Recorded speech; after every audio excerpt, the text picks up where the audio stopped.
Bonne chance, Marie, me murmure Sam dans mon oreillette. Je sors du taxi.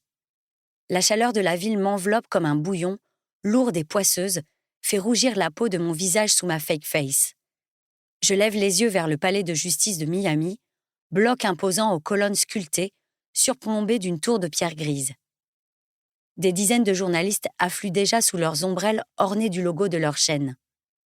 Je prends une grande inspiration, réajuste la veste de mon tailleur noir et gravis les marches. Pas de précipitation, Marie, m'intime Judith. Tu es à l'heure. Rappelle-toi, tu entres, tu te balades dans la salle, tu ressors avant que l'audience de mise en accusation commence. D'accord ? Je renifle pour lui signifier que j'ai compris.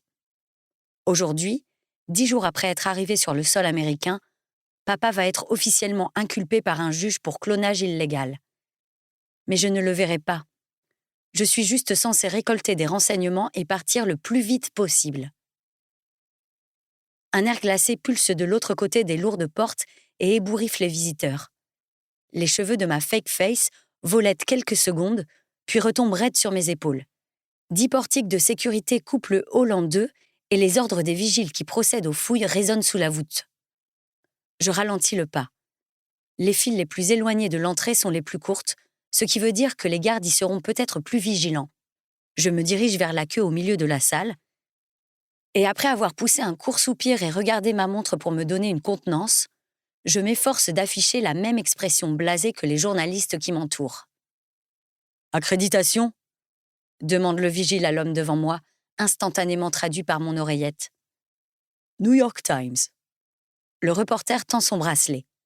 Le garde à l'air dur se penche pour lire l'écran, devant la caméra attentive du robot à ses côtés, qui suit le moindre de ses mouvements. Un courseur armé. Une poule de métal surmontée d'un canon.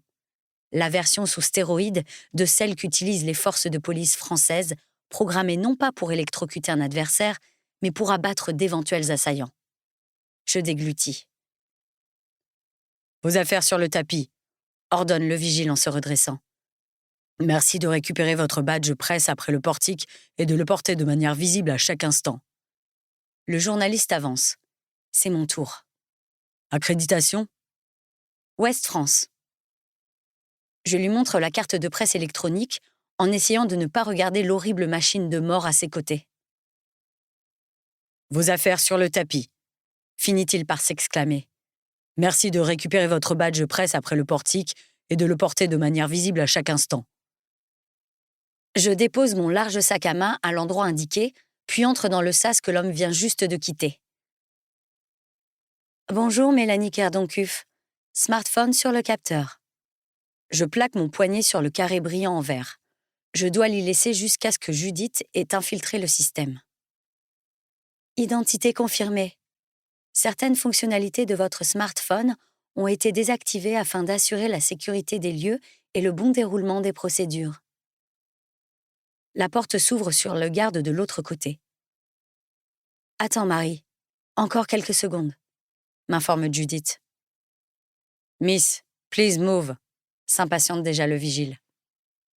Un frisson glacé me saisit, mais je fais mine d'être perdue dans mes pensées et de n'avoir pas entendu.